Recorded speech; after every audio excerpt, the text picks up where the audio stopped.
बिहार में शुरू हो चुका है चुनावी संग्राम। तेजस्वी का जोश, नीतीश का तजुर्बा और प्रशांत किशोर की रणनीति। सवाल सिर्फ एक, मुख्यमंत्री बनेगा कौन? बिहार चुनावी दंगल 2025, अब की बार किसके सिर सजेगा ताज? देखते रहिए झंझट टाइम्स, सब पे नजर, सबकी खबर। इसमें हम लोग, आपकी बात सही है, हम लोग कल नॉमिनेशन करेंगे और एक उम्मीद के साथ करेंगे कि हमारे बिहार में बदलाव होगा। हम लोगों के बीच में जब जा रहे हैं, आदरणीय प्रशांत जी की बातों को रख रहे हैं, तो पहले से ही ज़्यादातर, कम से कम 95% लोग मोबाइल के माध्यम से, सोशल मीडिया के माध्यम से आदरणीय प्रशांत जी की बातों से पहले से ही प्रभावित है। हम लोग जब जा रहे हैं तो लोग खुले दिल से स्वागत कर रहे हैं और ये कह रहे हैं कि हाँ, इस बार बिहार में बदलाव होना चाहिए, उसको वोट देना चाहिए जो शिक्षा और रोजगार की बात करता है, ना कि उसको जो आपस में ही हम सभी को बांटता है, जात के नाम पे, धर्म के नाम पे बांटता है और बांटने की राजनीति करता है।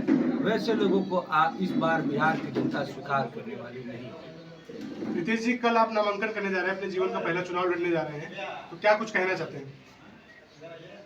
सबसे पहले तो हम अपने दल का, जनसुराज का हृदय की गहराइयों से धन्यवाद देते हैं कि हमें हमारे दल ने इस लायक समझा कि भाई आप यहाँ से नेतृत्व करें। और एक बहुत बड़ी जिम्मेदारी है हमारे ऊपर, उसको लेके मन में थोड़ी चिंता भी है कि भाई इस जिम्मेदारी को कैसे हम लोग बखूबी निभाएं, लेकिन ये आत्मविश्वास भी है कि हम लोग बखूबी निभाएंगे इस जिम्मेदारी को और करघर विधानसभा जनसुराज के खाते में जाएगा। और सिर्फ करघर ही नहीं, इस बार जनसुराज की व्यवस्था बनने जा रही है पूरे बिहार में। कौन से वो 5 काम है जो उसको आप प्रमुखता से रखेंगे जनता के सामने की सत्ता में आने के बाद आप करेंगे करघर के लिए? देखिए, अगर खास पे हमारा तो मुद्दा पूरे बिहार का है। सबसे पहले पलायन रोकना, फिर शिक्षा की व्यवस्था को सुधारना, और जो हमारे बच्चे, जो हमारे घर के भाई बंधु जो बिहार से बाहर जिल्लत और जलालत की जिंदगी जी रहे हैं, वहाँ पे रोजगार भी सम्मान पूर्वक, नौकरी भी सम्मान पूर्वक, मजदूरी भी सम्मान पूर्वक नहीं करते हैं। उन्हें भाषा के नाम पे पीटा जाता है, उन्हें बोला जाता है कि ये अमुक भाषा बोलो, नहीं तो उन्हें पीटा जाता है, मारा जाता है। इस सब का हम लोग विरोध करते हैं और उनको, जो लोग जिल्लत और जलालत सह रहे हैं बाहर के राज्यों में जाकर दो पैसा कमाने के लिए, उनको, हम सभी लोगों को, हम लोग बिहार में जनसुराज की व्यवस्था बनने के बाद, छठ और दिवाली के बाद उन भाइयों को वापस नहीं जाना पड़ेगा। ये तो हमारे पूरे बिहार का मुद्दा है। हमारे करघर का जहाँ तक बात कर लें, तो हम जिस भी गांव में जा रहे हैं, लगभग 400 गांव हैं हमारे विधानसभा में, लगभग 95% गांवों में जल निकासी की सुविधा नहीं है। नाली का पानी गली में कहीं स्टोर रहता है, कहीं जमा रहता है। अभी हम लोग सरिया गांव में गए थे, करघर प्रखंड के ही सरिया गांव में गए थे। मैंने एक वीडियो भी बनाया है, वो डालूंगा मैं। वह, अब समझिए, रोड पे लग रहा था कि नदी बह रही है और सारा नाली का पानी, सब नाली का पानी, उसमें एक से एक कीटाणु और जर्म्स होते हैं जो उधर से गुजरेगा, उनके पैरों के माध्यम से घर में जाते हैं, घर में जाने के बाद किसी न किसी माध्यम से बॉडी में जाते हैं और वो असाध्य रोगों को पैदा करते हैं। ऐसे रोग, बहुत गंभीर रोगों को वो कीटाणु पैदा करते हैं, और किसी को बीमारी हो जाए कोई गंभीर, तो आप, कितनी बड़ी विडंबना है देखिए कि करघर के अगल बगल कोई अस्पताल भी नहीं है जिसमें जाके वो लोग इलाज करा सके। सीधे लेके या तो बनारस भागना पड़ता है या फिर पटना एम्स में भागना पड़ता है। तो सबसे पहले हम लोग इन जो नाली गली में जो भ्रष्टाचार चीख के कहता है कि देखो मेरे साथ भ्रष्टाचार हुआ है, किसी न किसी तरीके से उसको कर दिया गया है। जहाँ पे 5 एक का मसाला होना चाहिए, वहाँ 10 एक का मसाला बना के किसी तरीके से कर गया। वो ढह रहा है, बह रहा है, भिला रहा है, पानी लग रहा है, कोई जल निकासी की सुविधा नहीं है। सबसे पहले इस पे जोर दिया जाएगा, चिकित्सा पे जोर दिया जाएगा कि हमारे विधानसभा में एक ऐसा अस्पताल हो जहाँ पे हर तरह की बीमारियों का इलाज हो।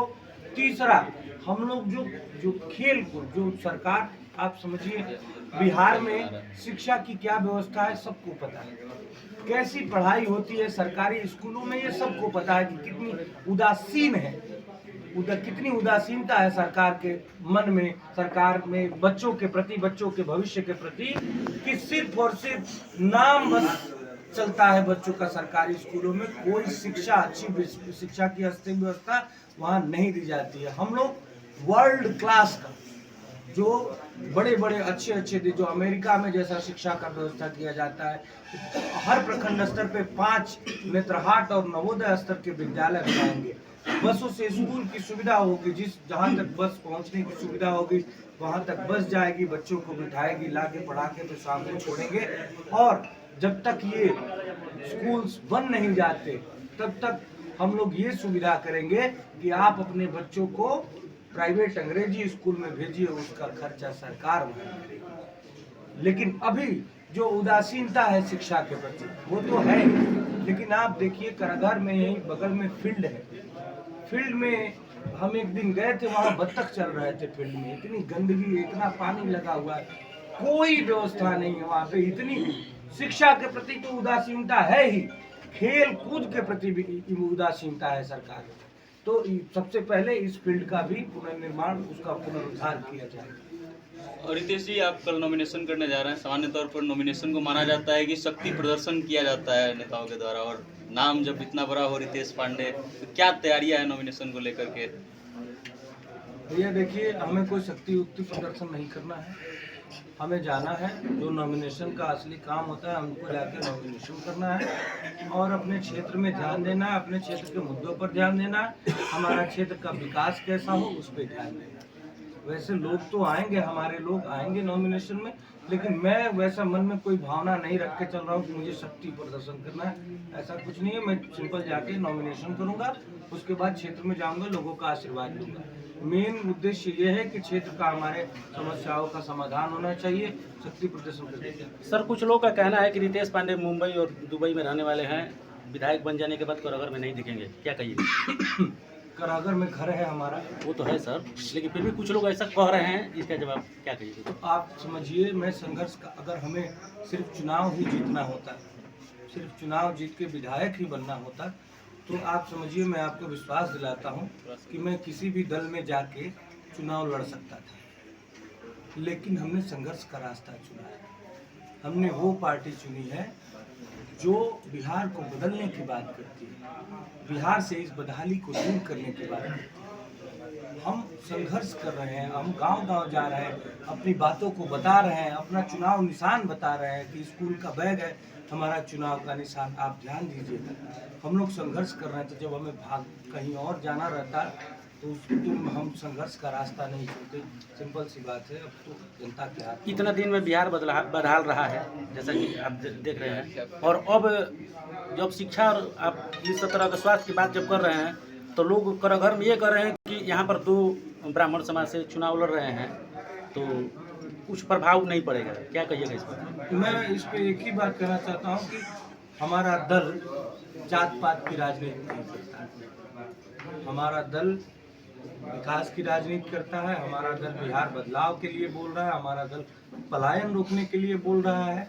क्योंकि जो बच्चे जाते हैं दिल्ली बम्बई में, जिन्हें मारा पीटा जाता है, उनसे ये पूछा नहीं जाता है कि आप पंडित जी हैं कि पासवान जी, आप बाबू साहब हैं कि जादू जी। वहाँ तो सीधे बिहरिया कहा जाता है, बिहारी शब्द गाली की तरह इस्तेमाल किया जाता है। तो वहाँ तो कोई जात वाली बात है नहीं। हम ये बात जाके हर जगह कह भी रहे हैं, हम जात वाली राजनीति नहीं कर रहे हैं। हमको आप समझिए, आप देखेंगे जब 14 तारीख आएगा तो आपको अप्रत्याशित नतीजे देखने को मिलेंगे। कोई वैसा सोचा भी नहीं हुआ, क्योंकि लोग अकता चुके हैं, लोग निकलना चाहते हैं इस बदहाली से। और जो खास तौर पे जो लोग बिहार से बाहर जा चुके हैं, वो देख चुके हैं कि अदर स्टेट में कितना डेवलपमेंट हो रहा है, कितना आगे बढ़ रहा है। हमारा बिहार वहीं का वहीं है। हमारा बिहार आज भी सबसे गरीब राज्य है, हमारा बिहार आज भी सबसे अशिक्षित राज्य है। आप समझिए कितनी बड़ी विडंबना है। जो ज्ञान की भूमि है, बिहार ज्ञान की भूमि है। मैं ये बार बार ये बात बोलता हूँ कि इसी भूमि पे भगवान बुद्ध को ज्ञान मिला था, इसी भूमि पे भगवान महावीर का जन्म हुआ था, इसी भूमि पे बक्सर में आके भगवान राम शिक्षा दीक्षा प्राप्त करी थी। ये तो पौराणिक काल का हो गया। उसके बाद का सुनिए, उसके बाद भारत में जो 3 सबसे अच्छे और सबसे नामी विश्वविद्यालय थे, तक्षशिला, विक्रमशिला और नालंदा, उसमें से 2 विक्रमशिला और नालंदा बिहार में ही थे। ये ज्ञान की भूमि है।